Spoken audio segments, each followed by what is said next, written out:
Hi, my name is Corianne Etienne, and today I'm going to be showing you which paints to use when painting salt dough ornaments. Now, salt dough is a tradition that began in my family many generations ago, and every Christmas we sit around the kitchen table making salt dough ornaments. The beauty of salt dough ornaments is if you use the right paint, they can last a lifetime. Here's an example of one that my mother made nearly 40 years ago.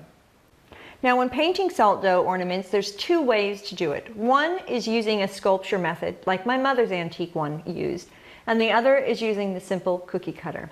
Now, we use both in our home, but the children simply love using the cookie cutter process. And this is what you get with an unfinished piece of salt dough. Using the star cookie cutter, we've air dried these so that they're nice and dry, and just a little bit brittle, so certainly not something you'd want to throw on the ground. Using an acrylic paint, as opposed to any of the other paints, ensures that it is soaked right into the salt and seals beautifully for generations to come. Now, the beauty of acrylic paint is a little bit like a plastic. Nothing like it really, but certainly acts the same way. It has a nice hard coating. Use a foam brush to cover your ornament with the acrylic paint. I like to always paint my salt dough with a little bit of white or cream to begin with. It ensures that the other colors that I use have a nice, vibrant effect. Be generous with the paint. Don't be worried about using too much, as with the foam brush you can always brush it off.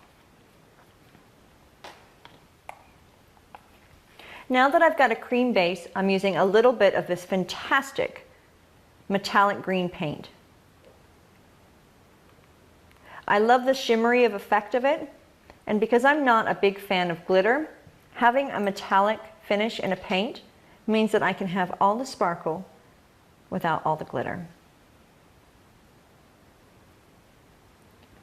Now, anyone who knows me knows that I'm not terribly crafty, but I do love sitting around a table with lovely Christmas food and drink, and my friends and family decorating festive salt dough ornaments. So there's no right or wrong. You can make them as pretty or as garish or as ornate that you want, but just make sure you use an acrylic paint. So here's a finished star, a nice green Christmas star. And here are some I did earlier. Once the paint dries, what you want to do is take a clear coat varnish and just spray them so that they have a nice covered edge, and then fasten a ribbon. And dare I show you the Christmas ornament I made this year using all of my acrylic paints and my salt dough ornaments from my kitchen. This is Corianne Etienne wishing you a festive holiday season spent in your kitchen.